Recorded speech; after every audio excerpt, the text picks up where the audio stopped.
Hi class, so we're going to continue our discussion about the recognition and understanding of the market.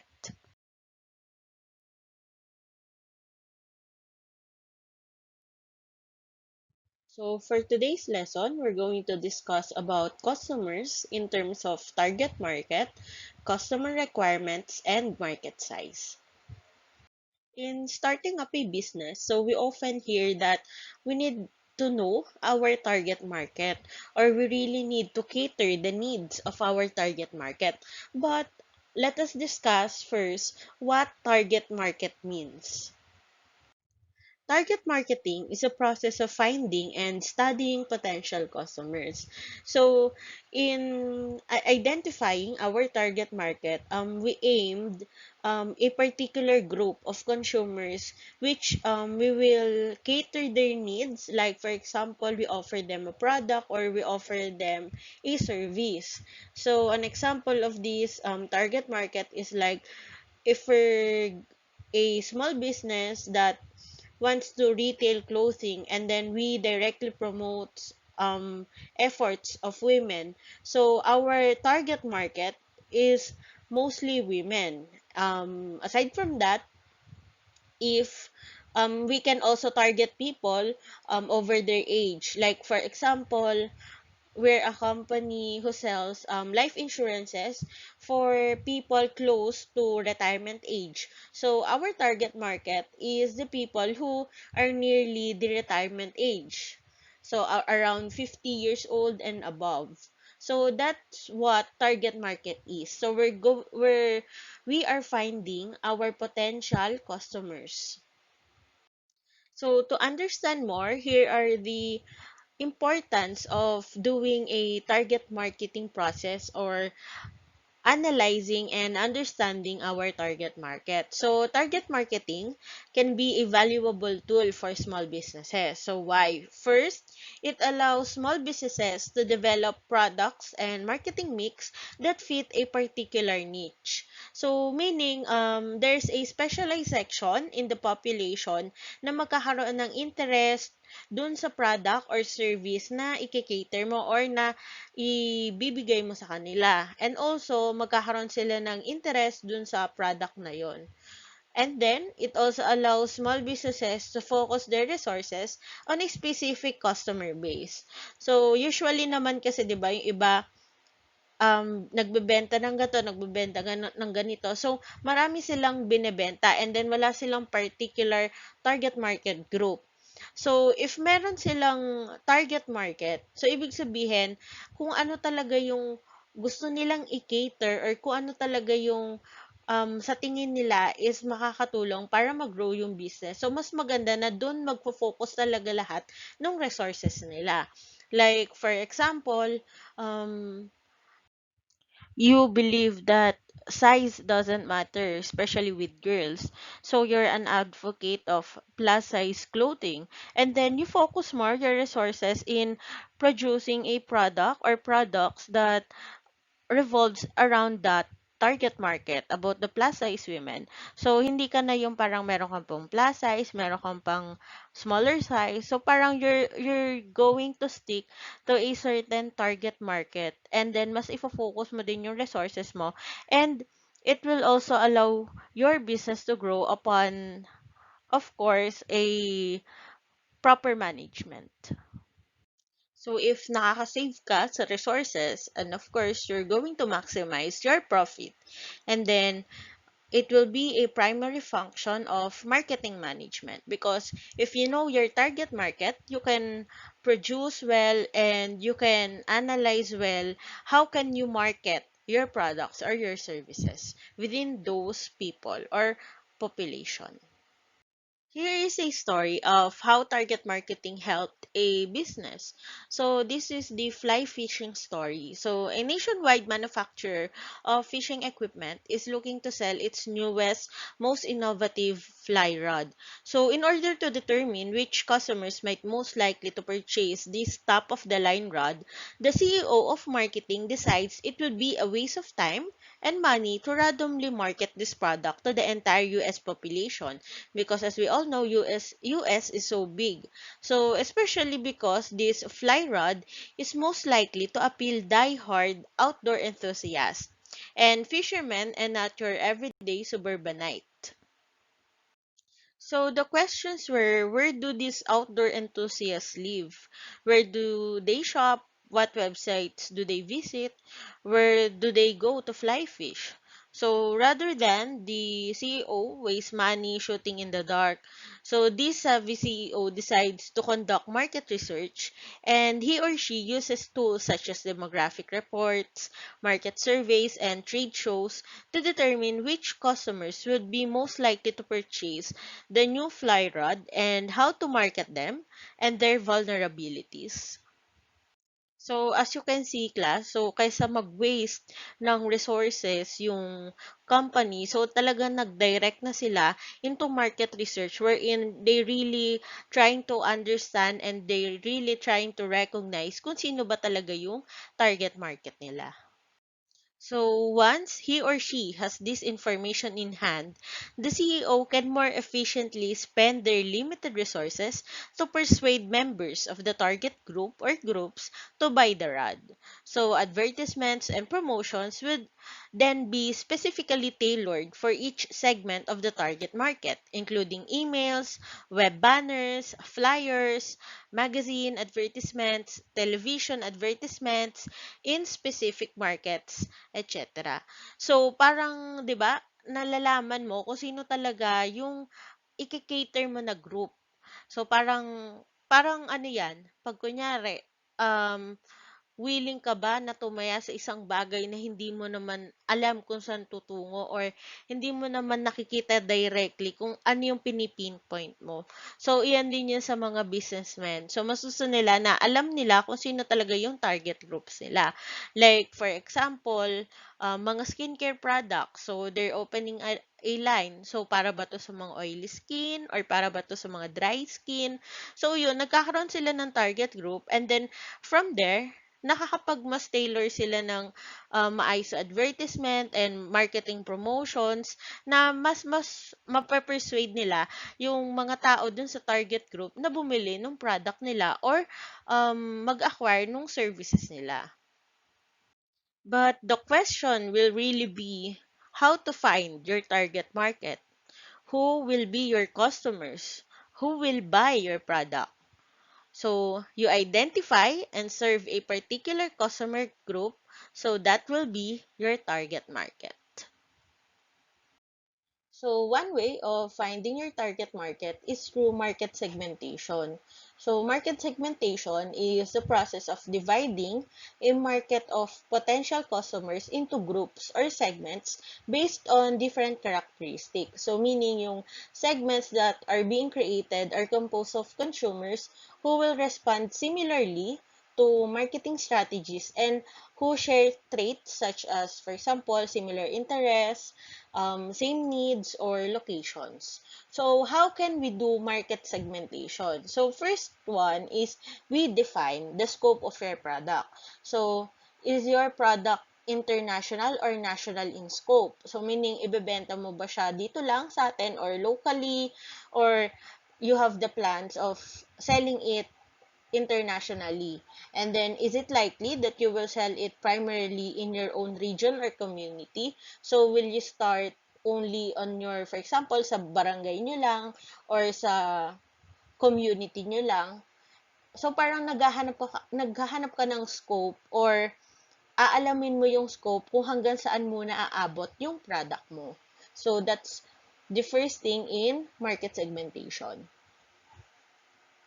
Next is we identify market demographics. So, who are the people in your community? How old are they? How many of them are young, middle-aged, or elderly? What is their level of education?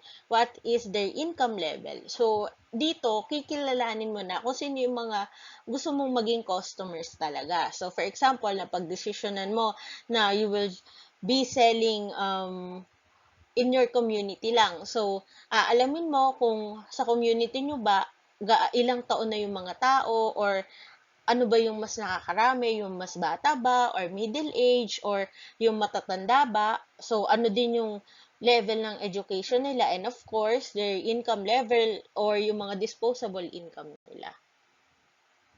So, in market segmentation, so we're trying to be as specific as we can kung sino ba talaga yung magiging target market natin or our potential customers. So, additional for market demographics is we must know the age, right? The gender, the education, the income, the marital status, the ethnic or religious background, and the family life cycle. So, if they are newly married or they are married for 10 to 20 years with or without children, dun kasi natin malalaman kung ano ba yung, for example, nagde-develop pa lang tayo ng gusto nating ibenta. So, if nakikita mo na mas marami yung population or group of people na ito yung pangangailangan, and then we're going to try to dig more on that. So this is one of the most important thing in market segmentation. So in segmenting the market, so we're going to break the consumers and their spending habits into categories. So for example, their lifestyle. So are they conservative, exciting, trendy, or economical? And then social class. Are they lower, middle, or upper class? And then opinion. Are they easily led or they are opinionated?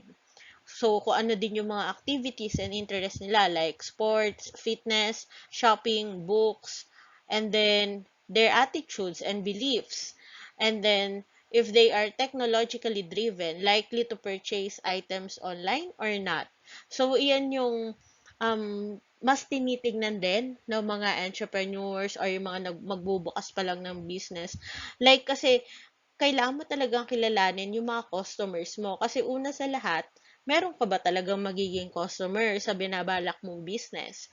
Because it will all lead to that. Kasi para mas hindi ka magsayang nung ibebenta mo, ng pagod mo, or ng resources mo, dapat meron kang sure, kahit paano, meron kang sure buyers na tinatawag. So, that's market segmentation. So, in recognizing and understanding the market, so you really also need to know the consumer's purchasing motivator. So, kung bakit ba sila bibili sa'yo. So, it is not only important na kilala mo sila. So, dapat alam mo din yung motivators para mag-purchase sila or mag-acquire sila ng service mo. So, first is you need to know the types of people in your market. So, it is already discussed earlier.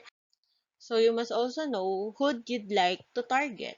So, kung sino ba talaga yung gusto mong i-target. And then, you need to know what they want. So, this is the most important thing. Dapat alam mo kung ano yung gusto nila. Para yun yung i-cater mo, and in the end, it will be a win-win situation for the both of you. But sometimes, diba, it is really hard to identify kung ano ba talaga yung gusto ng consumer or customers natin. So, here are 6 ways to identify the consumer wants or needs. So, first is you study your market and your customers. And then you study your competitors and their customers. Then you observe and ask questions. It will be a lot of questions. Like, for example, di ba, pinag-aaral mo nga yung competitors mo. So, for example, they are a makeup brand. And then, you ask a lot of questions to their current customers. So, ano ba yung maganda sa product nila? Ano ba yung sa tingin nila na mas may mai-improve pa? Or ano yung sa tingin nilang downside ng product na yon?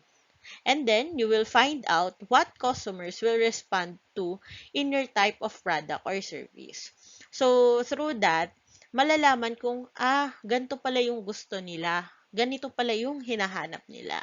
And then, you will also find out what is most important to them. So, for example, pinaka-importante sa kanila is yung consistency ng product, or yung iba naman, yung amoy ng product, or yung if the product is long-lasting. And then, you will also know what motivates them. Are they buying the products because they believe in the vision or the mission of the company, or because it is really has the nicest quality, or a lot of people using it. So you will know why the consumer is supporting that product, and then you can use that, all of that, in incorporating your own product, and then in advertising and marketing your own product or service. So here are some product identification questions. So is your product a necessity or luxury? Then what is the product's life cycle, or how often will customers need to repurchase? So this is one of the most important question, because you need to know if kung gaano kabilis yung turnover ng product mo. Like, for example, if pabango. So, usually, matagal gamitin yung pabango. And then, compared to food, na it will be consumed easily.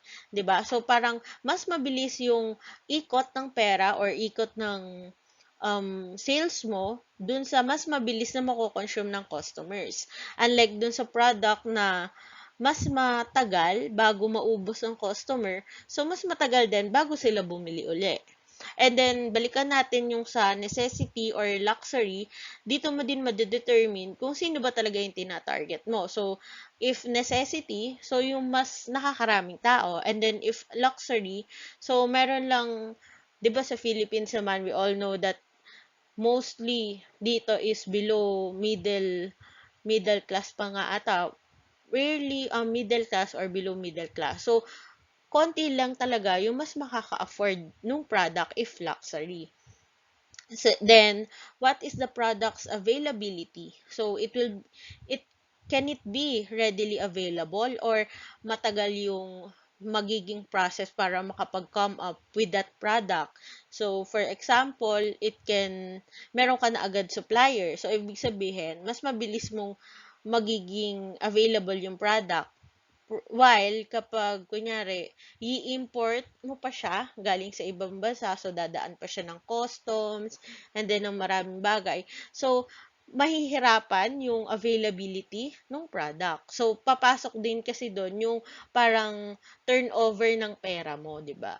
And then, are there any foreseeable future changes in this industry? So, that's why, 'di ba, merong part ng industry analysis, or the environmental and industry analysis dun sa business plan, because you need to know kung anong market ba yung papasukin mo, or kung anong environment meron dun sa industry na papasukin mo. And if meron bang future changes, like bigla bang sa tingin mo is magda-downside yung industry na yon, or biglang tataas ba? So you need to know that, because sa pagpasok ng business, you must really need to be hands-on. Kasi hindi lang naman pera mo itataya mo dito, but also your time. And then, what is the price of an average purchase? So, yung mga customers na ba na to, magkano yung usually na nagagastos nila sa pagbili, for example, ng ganitong product.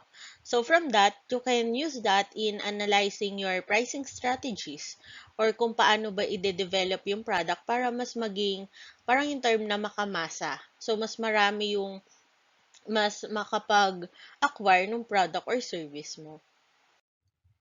So, upon knowing your consumer purchasing motivators, so you will turn those motivations into messages.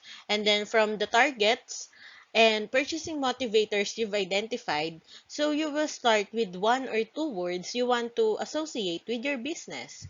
And then from these words, you develop either a motto or a tagline for your business. Is motto or tagline important for a business? Of course, yes. Because parang this will be the heart and soul of your business. So, parang kung bakit mo to ginagawa, bakit gusto mong mag-acquire nito yung mga tao. So, di ba naalala nyo, when we started entrepreneurship, we had a game about the taglines of companies, and then huhulaan nyo kung anong companies yon. So, one example is the tagline of Maybelline. So, 'di ba Maybelline is a well-known makeup or multinational cosmetics, skincare, fragrance, and personal care company. So, just a quick background. Um, the Maybelline company was founded in Chicago. So, it was founded by Thomas Lyle Williams.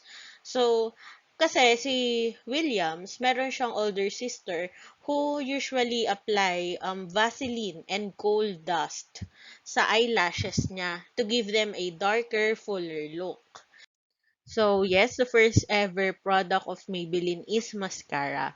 So, 'di ba, nakita lang ni Williams na ginagawa ng ate niya yung pag combine ng Vaseline and coal dust, and then from there he adapted it, and with a chemistry set nakapag-produce na siya ng product na ganon.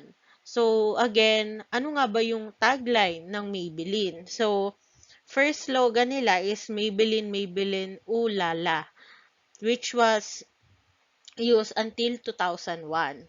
So, when the tagline changed to maybe she's born with it, maybe it's Maybelline. So, bakit sa tingin nyo na naging ganun yung tagline nila? 'Di ba? At this time, parang mas nakikilala na yung mga makeup products, normally na ina-associate na siya sa mga babae, 'di ba? Kasi parang noon para nagkaroon din ng norm na bakit ka nagme-makeup, ganyan. But parang kino-connect nung Maybelline na maybe we are born with it already. And then they are just enhancing our features. So parang yun yung gusto nilang iparating sa mga babae. So that's why they changed their tagline into maybe she's born with it. Maybe it's Maybelline. So for the record, their target market is not only for women but also for other genders in our community. So going back to our topic, paano mo nga ba mas makikilala or mas maiintindihan yung mga customers mo? So, you need to really interact with them and get to know them more. So, you can talk to them, and then also you can use surveys and analytics. So, how can you use surveys? So, you can place surveys at your place of business. So, you can incorporate questions into an online account. So, it is mostly done nowadays. And then, you issue surveys via email. So, yung ibang company naggagawa ng ganito, para may fini-fill upan ka lang, then you write your email there, and then papadalhan ka na nila ng survey. And then, these surveys allow you to capture information about your customers. And then, those information is power. And this type of feedback from customers may show you opportunities for improvement. So, hindi lang din siya para sa pagsisimula ng business, but also yung mga nagsisimula ka na ng konti. So, parang malalaman mo kung ano pa yung mas mai-improve ng product mo. Or if, kunyari, nagsistart ka lang, mas malalaman mo kung ano talaga yung hinahanap ng customers mo. So, once you have those information, so you keep a pulse on the industry. So, ibig sabihin, alam mo yung, di ba, pulso ng nakakarami. Alam mo yung mas gusto ng nakakarami. And then, you refresh your data with new research regularly. Kasi nga, di ba, our world is fastly changing. So, you also need to update it regularly kasi nag-iiba-iba din talaga yung norms or yung gusto ng tao. And then you utilize this information heavily whenever you are reinvesting in your marketing strategy. So, kailangan laging aligned. So, kapag alam mo na parang hindi na ito yung nagugustuhan ng mga customers natin, and then you will analyze kung tama ba na mas mag-invest pa tayo dito, ganyan. So, you can use that informations for your advantage actually. And then, instead of letting your current customer base define you, so you use target marketing to determine who your next customers or clients should be.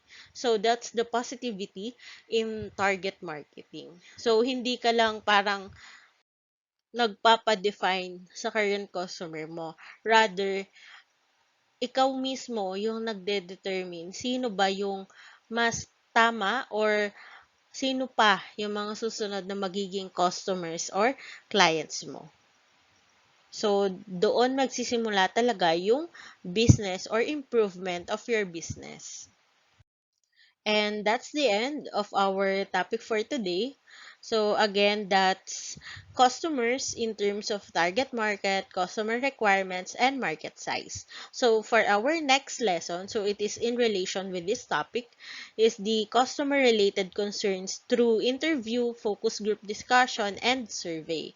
So dito is we understand why it is very important for us to know our customers or to know our target market. And then on our next topic, so we will understand how can we do the interaction or how can we gather those information. So that will be about the interview, the focus group discussions, and then the survey.